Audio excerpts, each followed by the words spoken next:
I hate cold planets. Sure, there's nothing pleasant about a stiflingly wet, squelchy jungle filled with bloodsuckers, or an arid desert that turns you into a walking dust bag. But the cold irritates me more than anything else. That was my first thought as I stepped off the ship's ramp onto the crusty, frozen ground. Having to put on a whole bunch of clothes that make you look like a teddy bear is not a good idea in my line of work. The fact that I was raised in a rather frosty place also played a part.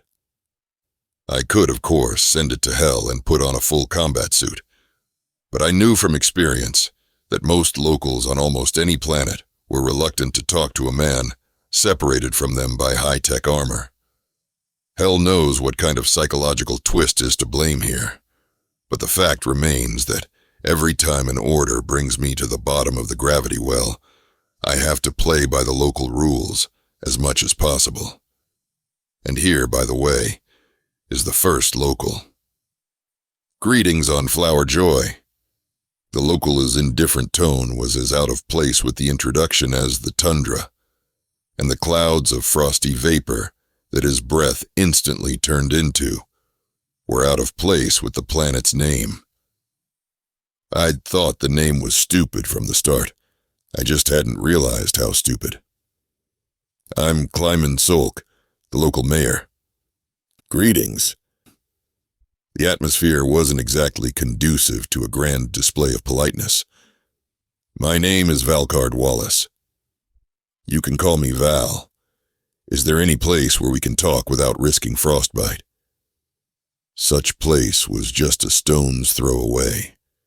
The people I was looking for usually preferred to avoid densely populated areas, but this planet wasn't even an associate member of the Federation, let alone a province, and it was more than sparsely populated.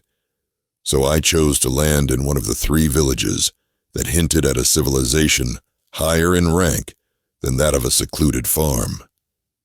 Apparently, the locals derived their joy solely from flowers if they ever bloomed here. They didn't care much for the architecture. All the buildings in the village were squat, concrete structures with rudimentary windows. If it is so hot here most of the year, I could understand that. Less heat loss. To my eye, they didn't look much different from each other, but my guide had obviously gotten used to navigating here. The bar was a little more decent than one might expect. It wasn't dirty, it wasn't too dark, and it wasn't even with usual grim, tipsy subjects in the corners. On the other hand, it was a small town, so what would you expect from it? Surely, everyone here knew each other. Everything was orderly, peaceful, and neat. It's either very easy or almost impossible to work in a place like this. It's a matter of luck. Something told me I'd lost my luck somewhere very far away. We got word you were coming, said Solk. Sheriff Ditch and I received hypergrams from the Federation Regional Office on Chatmala 4. It said you needed help, but didn't say with what. Of course it didn't. I sent those hypergrams by forging the sender. I wouldn't have put it all out in the open. I had to stir the local swamp a little, but not scare it. I'm looking for someone, and I have reason to believe that this person is here on Flower Joy. I gotta hand it to Solk. Somebody less experienced would have taken his indifferent face at true value. But the slight spark that flickered in his gray eyes for just a moment didn't escape me. He gave nothing else away, but that was enough for me. It was only then that I realized that everyone here was either unusually reserved or lacking in curiosity. I'd thrown off my hood when we'd entered the bar, and we were sitting at a well-lit table, so my face was clearly visible, but no one had even raised an eyebrow. I've long been in the habit of keeping an eye on who's sitting where and what they're doing, and, believe me, not a single soul reacted to my appearance. No, it happens, of course, but not often, and usually on the central, densely populated planets. People there have seen a lot of things. "And what makes you think this someone is here?" Sulk asked. I appreciated the well-constructed question, trying to find out as much as possible without revealing anything in return. It seems that these frosty florists are not as simple as one might think at first glance. At least Sulk certainly isn't. "Because this is the last place he could be," I said. "Because this is the last place he could be," I said. "Otherwise, I would have found him by now. If I go looking for someone, I find them. That's what I get paid for." Sulk once again played the indifference of an uninformed man almost perfectly. Almost. He wasn't a professional after all. "We're a free planet," he shrugged. "Plenty of space, not a lot of people. We don't practice entry visas, and we don't have a central government either. Of course, the district governments communicate with each other, but no one has to report every new arrival to each other. Maybe the man you're looking for is somewhere else in the county. Unless, of course, he really is on Flower Joy. The old way of having two problems is to hand one over to somebody else. But I've already figured out that Sulk is a real piece of work, and he knows a thing or two. But how do I get him to come clean? I couldn't put pressure on him. After all, I'm alone on an alien planet. I had no plans to start a war against the entire population of Flower Joy. And I didn't feel like pushing anyone, to be honest. I took another sip of the drink they called beer here. It didn't taste like beer, but it was pleasant, fresh, and invigorating. There wasn't much alcohol, so I had no trouble neutralizing it. The sleepy atmosphere of the cold planet made me want to sit at this unassuming bar and sip something from a mug, staring at nothing and thinking about nothing. Who knows? Maybe I would have done that another time, but now I was here on business.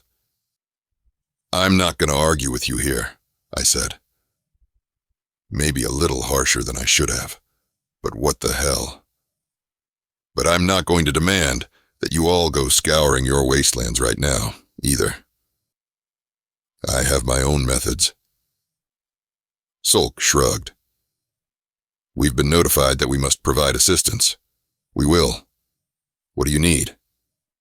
"I'm warning you, we're a little short on transportation. It's the bad season. Most of the skimmers are being repaired, and the ones we have are needed here." Who would think they had a good season, too? Of course, I didn't say that out loud. I didn't want to poke Sulk in the eye with a fork when he already had a big thorn like me stuck there.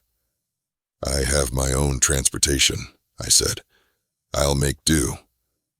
I'd like to have a word with this Sheriff Ditch of yours. Is there any way to make it happen?" Sulk had stopped pretending, and I could tell by the look on his face that he'd rather have something else happen to me, something with a bad ending. But the hypergrams had confused him, and he didn't dare to say what he thought of all the outside Federation freaks. "Now," I said, not waiting for him to mumble something about tomorrow, next week, or next century. Sulk hesitated, making a decision. He looked at me like he was about to punch me, so I stealthily grabbed the handle of the massive mug just in case. "All right," Sulk finally said, standing up. "I think the sheriff's still at his place. Let's go."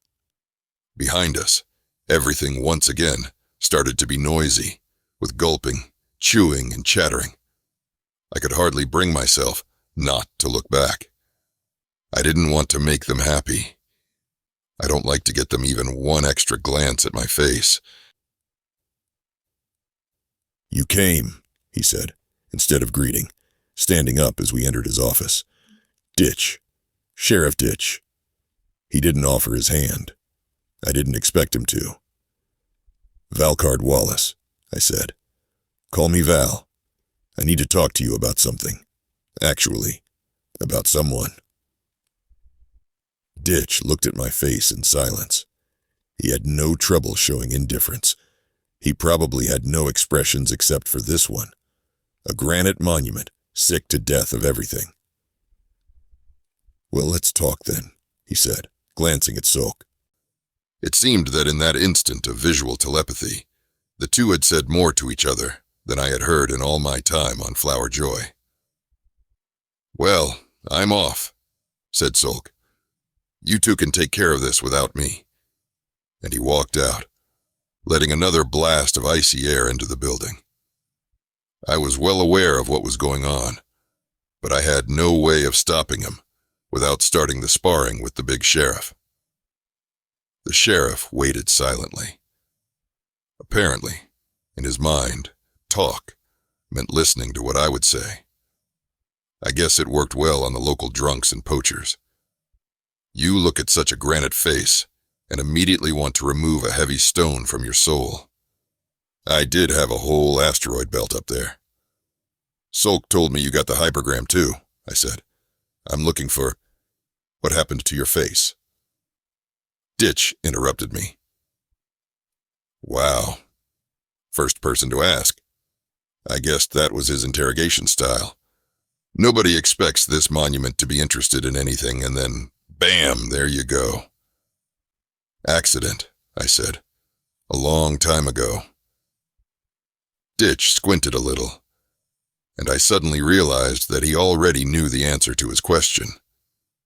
He'd probably seen the results of such accidents more than once.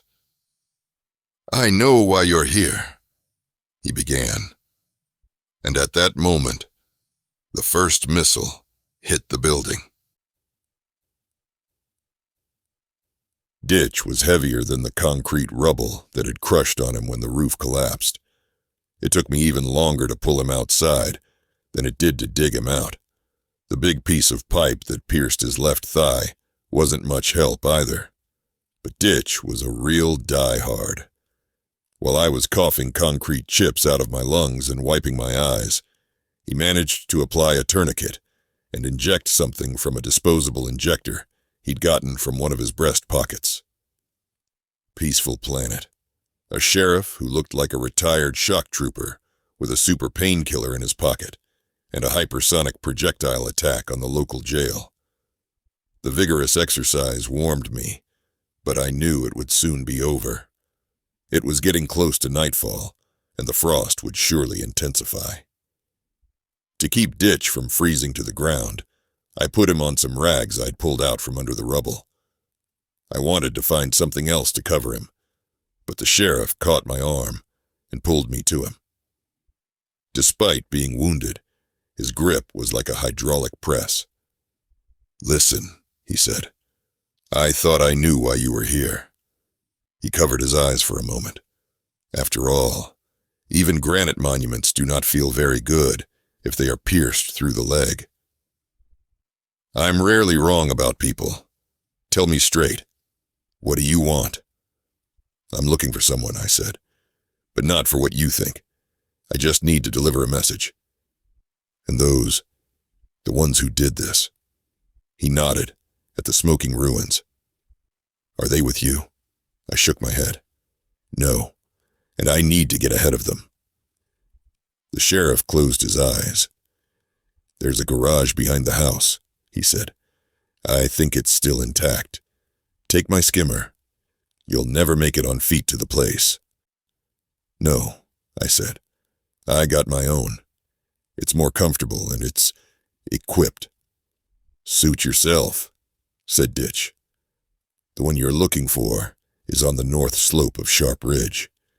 The coordinates are in the local database." He coughed. I looked at him doubtfully. "Move," Ditch said. "I'll get help. Half the town is already on its way." So I moved. I still didn't know if Ditch could see what was left of Sulk, or if the collapsed wall was blocking his view. Now that I knew for sure I had competition, it was more fun. Though it was unclear whether they were aiming at me, ditch, sulk, or all of us at once. It didn't really matter.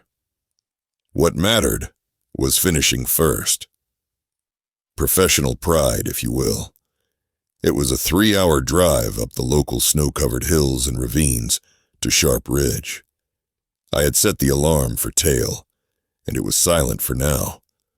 But nothing prevented my competitors from herding me from orbit and falling on my head at the very last moment. Or maybe they already knew where what they needed was. Or maybe they just didn't care. It suddenly occurred to me that I could have taken the ship myself, and instead of admiring the frosty beauties, just jumped into place in about 15 minutes. I glanced at my watch. There was no point in going back now. Besides, the way things were going, my ship might still be met by a good-sized anti-aircraft unit. I'm getting too old for this shit. Jumping over small hollows and ravines, the skimmer kicked up voluminous clouds of snow dust.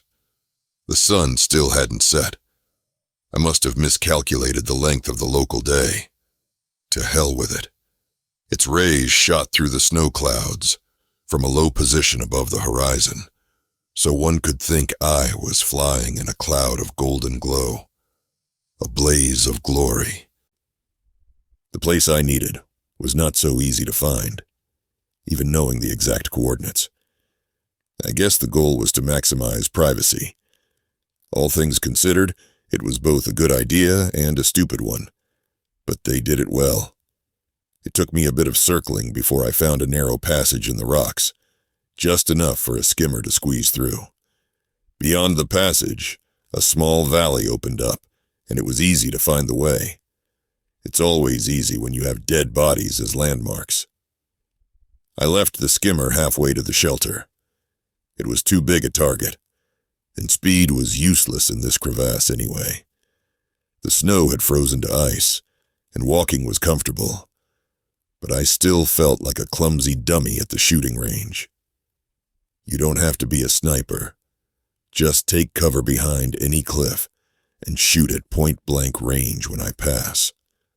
Most of the bodies that came my way had horrible damage from plasma hits, but a few were hit by flechettes from the sniper's needle gun. I didn't like that, though I was expecting something along those lines. I counted 14 corpses in total, and all of them were clearly from the ranks of the defenders, at least judging by their clothing, but most of all, because they were all human. Interesting. That's something I wasn't expecting. Not surprising, though, given the reception from Sulk and the sheriff. The shelter was built on the relatively gentle southern slope of the ravine, probably to get at least a couple % more of the sun's heat, if there was any. I made it almost in time. I hate that word, almost.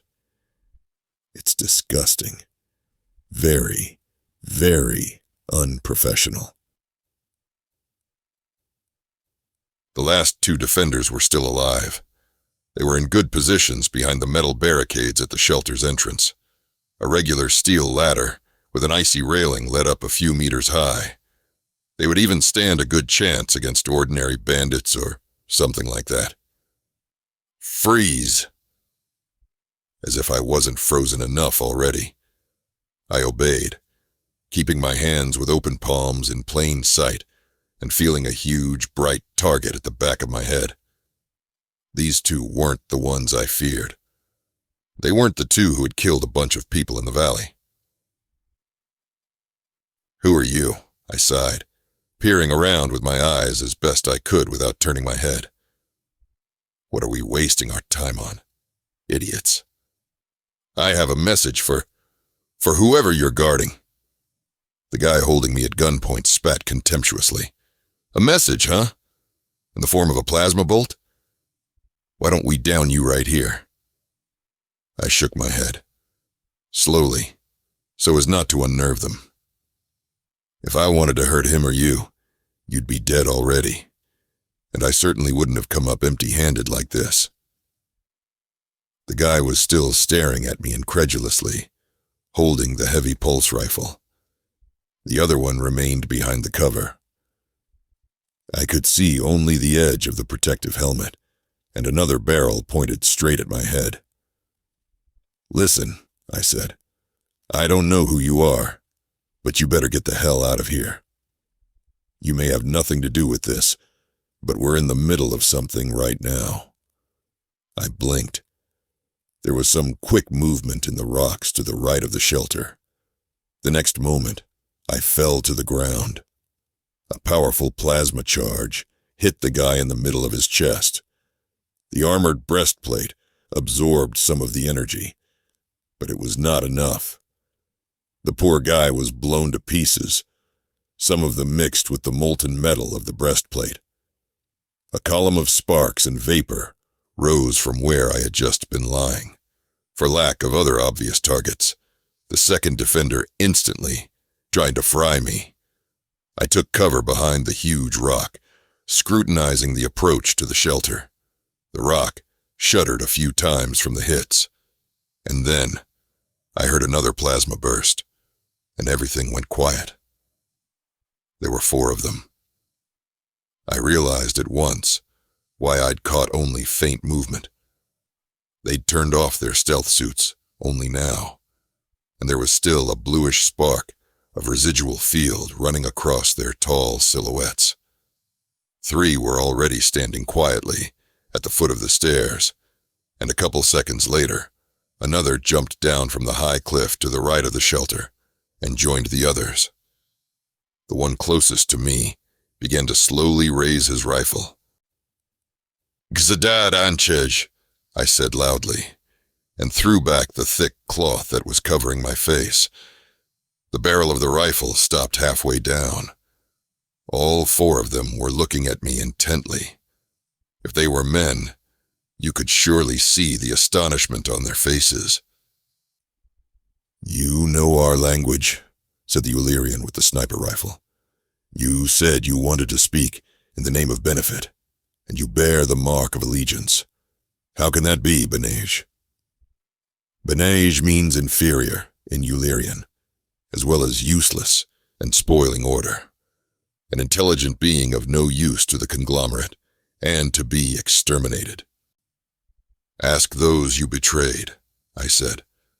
"The conglomerate has made peace with the Federation. The benefit is defined, and you are going against it. And it is the fault of the one who live here," said another Ullerian, the tallest of them all.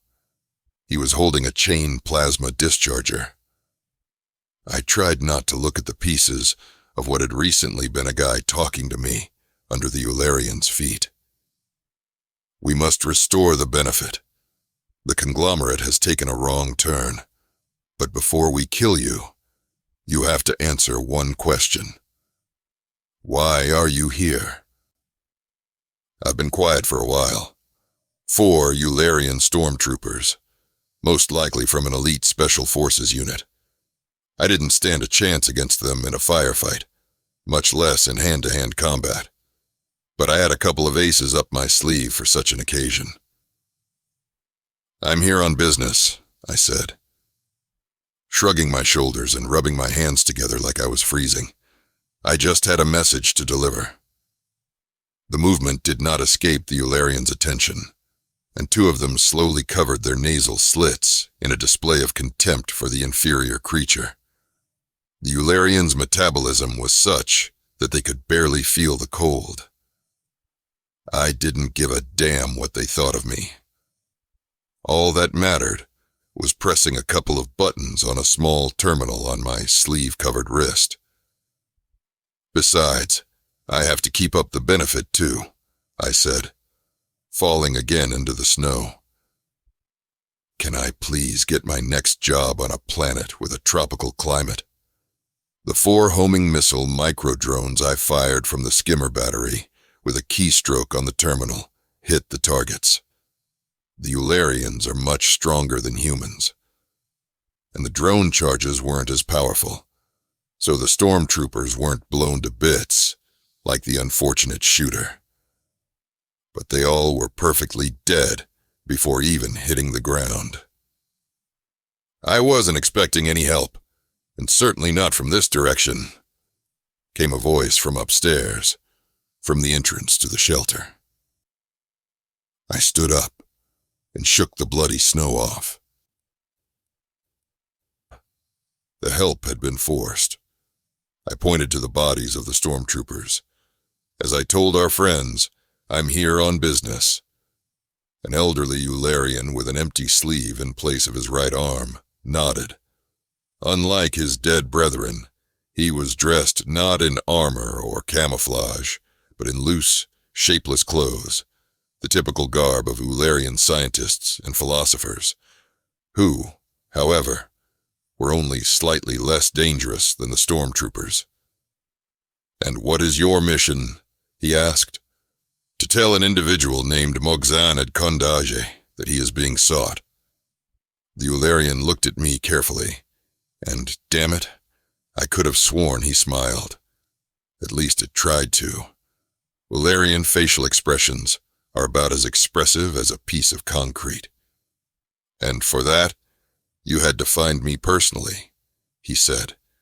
"I'm sorry about that. The people of Flower Joy owe me a lot, and were happy to help when I decided to go private. I was appointed commandant during the occupation, and I was able to do a few things. Like closing down all the restaurants and meatpacking plants," I said. "I know. You had already begun to develop the philosophy of the discarnate back then." Mogzan was quiet for a moment. "You know a lot of things, and you have the mark of allegiance. Who are you?" I brought my hand up to my face and touched the left side, which was deeply scarred. "Once you've been worked over by the parasites that leave the mark of allegiance to the conglomerate, no amount of cosmetic surgery can help." "I'm just a messenger," I said, "who got a cold offer from an anonymous customer." Mogzan stared at me blankly. "But you might not have accepted it," he said at last, "and you certainly didn't have to get involved in the conflict." I looked at the bodies of the stormtroopers, at the dead defenders at the entrance, and then looked back at the valley littered with bodies. "I can't deliver a message to a dead man," I finally said. "I had to work a little extra to keep the recipient alive." "But that doesn't make any sense." I carefully threw the warm scarf back over my face. The adrenaline rush was already ceasing, and the frost was biting more and more tangibly. "You knew the rebels were looking for you, so you decided to hire some lowlife to distract them and get them to open up," I said. "You expected that no competent messenger would work for the pennies you offered, but you sent the offer out to everyone to cover your tracks. A cold offer is when you don't expect the recipient to respond.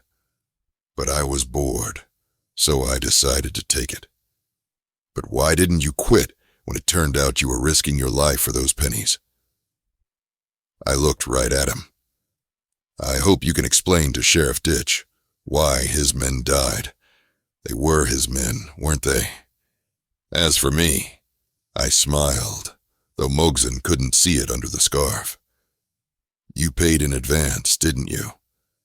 And the thing is that when I'm paid, I always see the job through.